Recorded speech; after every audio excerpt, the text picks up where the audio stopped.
tivemos aí Banco Pan, Bradesco e Itaú que divulgaram os resultados trimestrais nessa semana. Vamos falar? Começar por Bradesco, João? Boa, vamos lá. A gente viu aí na temporada de balanços lá fora, né, que começa um pouco antes daqui, os resultados das empresas americanas, os bancos costumam ser os estreantes, né, os primeiros a soltarem. E a gente viu lá os bancos soltando resultados muito mistos, né? Um banco surpreende positivamente, outro negativamente. A gente não viu exatamente um movimento em bloco do setor durante essa temporada de resultados lá fora. E aqui também não está sendo diferente, né? Essa semana a gente teve aí o Bradesco soltando o resultado, né? Dentre as mais expressivas aí, né?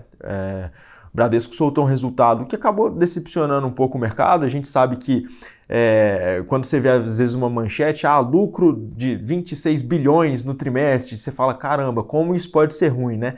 Mas a gente sabe que o mercado sempre vai precificar lá para frente, vai precificar a expectativa. Sim. Então, quando a empresa acaba frustrando essa expectativa, vindo um pouco abaixo, ou alguma métrica diferente ali do que o mercado esperava, isso pode trazer surpresas tanto negativas quanto positivas. Daí foi o caso do Bradesco, a gente viu algumas pressões tanto no resultado quanto também nas estimativas para 2022, né, no que a gente chama de guidance que a empresa fornece com as métricas que eles estimam para o próximo ano, algumas pressões ali com provisões para devedores duvidosos e despesas no geral. E assim, o índice de eficiência do banco já não é o mais atrativo entre os pares. Então o mercado acaba ficando um pouco preocupado aí com essas despesas. A gente teve alguns não recorrentes também no resultado. Então o lucro contábil que o banco reportou foi ainda menor do que aquele lucro, o ajustado, o lucro recorrente que ele divulga. O ROI ficou ali o retorno sobre patrimônio líquido, né? Ficou ali na faixa dos 18%. Então, assim, acabou tendo algumas pequenas decepções, fez a empresa cair bastante na bolsa no dia posterior à divulgação do resultado, né? Caiu em cerca de 8% o papel, e é realmente isso, né? Apesar de um top line, né, que seriam as receitas do banco fortes, margem financeira forte, o resultado de seguros também veio bom, essas despesas, essas pressões e essa perspectiva mais negativa, essa previsão de talvez um cenário com inadimplência mais complicado daqui para frente, também acabaram prejudicando o desempenho. O próprio cenário macro, se a gente for avaliar, a taxa de juros tem uma ascendência muito grande, agora já bateu os 2 dígitos, a própria inflação também que ficou acima de 2 dígitos ao longo de 2021, no fechamento de 2021, isso diminui o poder de compra das pessoas, lembrando que nós estamos cada vez mais se aproximando das eleições. Época de eleições, a gente tem uma volatilidade maior nos ativos e o PIB, que é o nosso produto interno bruto, que seria traduzido para o ritmo da nossa economia, ele tende a ficar um tanto quanto de lado, né? E esse cenário macro também para o segmento, não somente o bancário, outros segmentos como o setor de varejo, construção civil, acaba impactando as linhas de negócio dessas companhias, não é? Não, com certeza, o cenário macro acaba impactando diretamente. A própria alta da taxa de juros, né, pode acabar impactando ali na inadimplência, né, esse tipo de métrica, que as pessoas ficam mais endividadas, com mais dificuldade de pagar ou menos propensas a querer pegar crédito justamente porque o juros está mais alto. Então isso também impacta diretamente o setor. Ótimo. E agora vamos falar de outro. Itaú, agora o resultado, pelo menos o fluxo comprador foi mais preponderante no caso do Itaú. Exatamente. Itaú soltou ontem, né, após o fechamento do mercado, o resultado referente ao último trimestre do ano passado.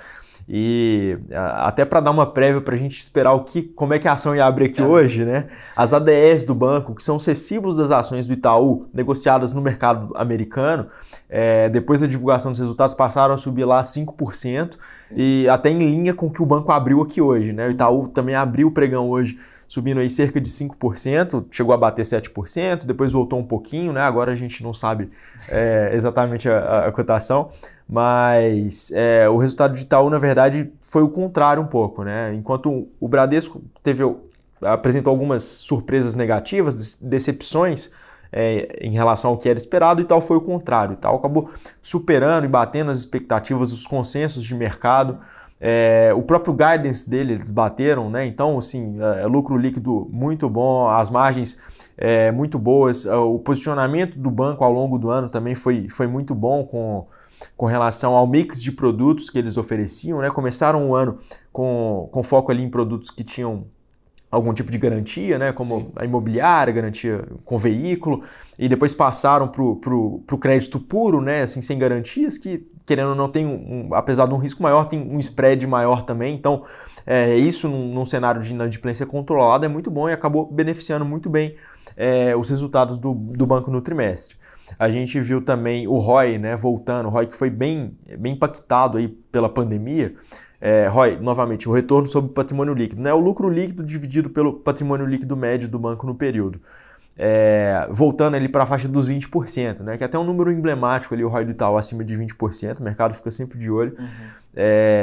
Um dos melhores ROIs dentro do setor, não só no Brasil, mas se a gente for olhar a América Latina ou até outros países também, é um número muito relevante. E assim, do mesmo período do ano passado, né, se a gente for pegar ali no quarto trimestre de 2020, esse ROI estava em 16%, refletindo efeitos da diversidade que a gente viveu antes, né, no ano de pandemia. E a gente vê o Itaú voltando aí a essa trajetória de recuperação, de crescimento que o banco tem, essas iniciativas digitais e etc. Então, assim, um resultado muito bom, surpreendeu positivamente e o preço da ação refletiu isso, né? Perfeito. E agora a gente tem um outro banco, numa visão mais digital, um banco que também, em termos de anos, é um banco mais novo do que essas duas instituições que nós mencionamos, que foi o PAN. E aí, sua visão? Isso, o PAN também é um banco de expressividade menor, né, do que os outros dois que a gente falou antes. Ele soltou no mesmo dia de Bradesco, só que foi antes da abertura do mercado. O mercado gostou do resultado. A gente viu o banco conseguindo crescer muito bem o número de clientes. Então, foram mais do que dobrou a carteira de clientes de 2020 para 2021, quando a gente olha o fechamento ali, bateu mais de 17 milhões de clientes. Apresentou o desempenho de várias iniciativas que o banco foi tomando, né? Por exemplo, a antecipação do saque do FGTS, esse tipo de produto fez bastante sucesso. Então, o banco está conseguindo expandir ali as linhas de negócio, fazer cross-sell, aumentar o número de produtos diferentes por cliente. Então, os clientes estão consumindo mais os produtos do banco e o banco está abrindo muita conta. Em 2021, né, a gente teve uma média de mais de 45 mil contas abertas por dia.